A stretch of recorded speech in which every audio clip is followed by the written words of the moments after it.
À toutes et à tous. Vous vous souvenez, lors de la dernière chronique, je disais que le confinement, c'est quelque chose qu'il faut essayer comment dire, de rendre positif. Mais aujourd'hui, je voudrais pas dire le contraire, mais dire aussi qu'il y a quand même des difficultés un peu particulières parfois pour certaines personnes. Et là, ça va être un petit peu plus personnel ce que je vais vous raconter aujourd'hui. Excusez-moi que ce soit personnel comme ça, mais bon. Mais c'est vrai que moi, j'apprends à vivre l'isolement déjà tout seul. Je suis seul dans ma maison et je vis ce temps-là personnellement. C'est dur, c'est quand même assez difficile. Bien sûr, il y a la correspondance, comme je vous le racontais aussi, avec les réseaux sociaux. C'est bien, c'est bon. Mais nous avons aussi un corps. Nous sommes des humains. Et la présence physique est parfois, souvent nécessaire.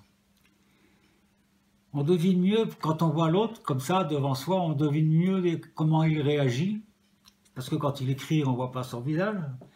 Donc on devine mieux comment il réagit, les gestes d'amitié qu'il peut envoyer et qui valent tous les discours. Alors, mais par exemple, moi, j'ai quand même une chance, il faut quand même aussi voir le côté positif. J'ai quand même une chance, c'est par rapport à d'autres amis handicapés, c'est d'avoir des visites. Alors, par exemple, il y a Géry, il y a Marie-Christine, il y a Janine qui viennent me rencontrer. On parle peu, sauf avec Géry, bien sûr, mais c'est les gestes qui comptent. Avec tous les trois m'amènent des choses qu'ils ont cuisinées et dont qu'ils partagent avec moi. C'est un geste simple mais très important pour moi et qui me réchauffe avant de réchauffer le menu. Et puis aussi il y a Marie-Christine qui fait mon ménage. C'est elle-même qui me l'a proposé, je lui ai rien demandé. Mais c'est vrai qu'on parle peu dans ces cas-là, mais l'amitié est efficace parce qu'elle est présente, on la voit. Et c'est vrai que moi, pour moi, depuis toujours, les gestes me sont indispensables pour concrétiser une présence. Par exemple, lorsque l'ami ou l'amie ne va pas bien, ou bien quand on veut faire une fête ensemble, on a besoin d'être côte à côte et de s'exprimer ensemble. Être devant l'écran, c'est sympa, mais être derrière, c'est vital. Alors, je devine que la première chose que nous ferons, par exemple, quand nous allons rentrer après le confinement au centre social, ce sera bien sûr de faire une grande fête, de faire un grand barbecue, de danser ensemble, de chanter ensemble, parce que les retrouvailles seront bonnes, seront chaudes. Nous aurons suffisamment parlé par l'intermédiaire des réseaux sociaux et nous aurons besoin de concrétiser cette amitié que nous avons partagée avec des mots. Alors oui, être isolé comme ça, c'est beaucoup le lot des personnes handicapées. Alors bien sûr, pour elles, c'est déjà quelque chose qu'elles vivent malheureusement, qu'elles ont vécu bien avant le confinement, hein, cette solitude chez eux parce que les sorties sont difficiles à cause de l'accessibilité ou de choses comme ça. Donc les personnes handicapées sont habituées, disons, malheureusement.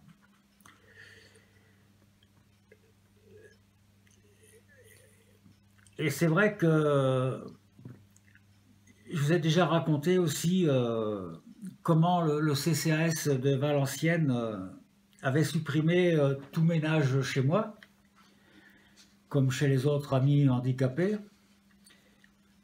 Et quelqu'un m'a dit, enfin m'a téléphoné, qui vit dans une autre ville, pour me dire que quelqu'un de la mairie, du CCAS, téléphonait 2 fois chez elle pour savoir si ça allait, s'il y avait des besoins particuliers, puis voir quelle était la santé, si c'était bon. Mais à Valenciennes, rien. Grand silence.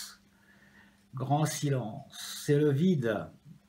Pourtant, maintenant, moi, je cumule 2 qualités, hein. Je suis handicapé et je suis âgé. Malheureusement, ça est arrivé. Il fallait que ça arrive un jour.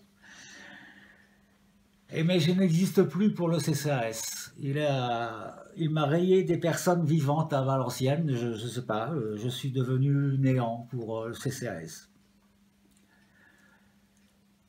Mais quand, bien sûr, la femme de ménage pourra revenir et que je pourrai payer, et que je payerai, là peut-être ils se souviendront de moi. Et puis aussi, je voudrais dire que handicapé, on l'a échappé belle parce que c'est le journal Mediapart qui explique pourquoi.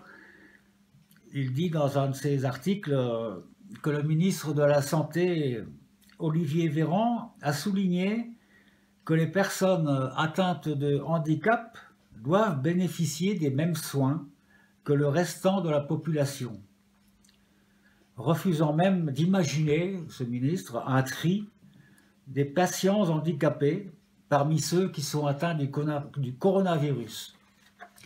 Alors ça a été affirmé lors d'une conférence de presse, c'est les mots que le ministre a employés, qu'il ne voyait pas le tri pour lui, c'était pas possible. Mais je me dis que si le ministre refuse de l'imaginer, c'est que la question a été mise sur la table. Et par qui? Là, on ne sait pas. Voilà. Enfin bon, Macron qui a embauché quelqu'un pour taper à la machine aussi, son discours, hein, au fur et à mesure qu'il parlait, il a oublié par contre de traduire, par exemple, les attestations de déplacement pour les non-voyants. Heureusement qu'il y a des associations qui existent et qui aident dans ces cas-là. Et sur les attestations aussi, il n'y a rien sur les possibilités de sortie pour les personnes handicapées. Il faut bien écouter les informations parce que sinon on est au courant de rien. Alors c'est vrai qu'être seul comme ça, sans pouvoir parler à quelqu'un, sans pouvoir s'engueuler avec quelqu'un, hein, sans pouvoir partager un repas, sans pouvoir partager des jeux, des films, et puis aussi ne pas oser dire que ça ne va pas, ne pas oser appeler le médecin pour ne pas prendre la place de celles et ceux qui sont atteints par le virus. Alors que pour moi, se disait quelqu'un, c'est qu'un petit AVC, c'est qu'une légère crise cardiaque, ce n'est qu'une plaie qui ne veut pas se fermer. C'est ça mon problème, donc à côté du coronavirus, c'est rien. On verra plus tard.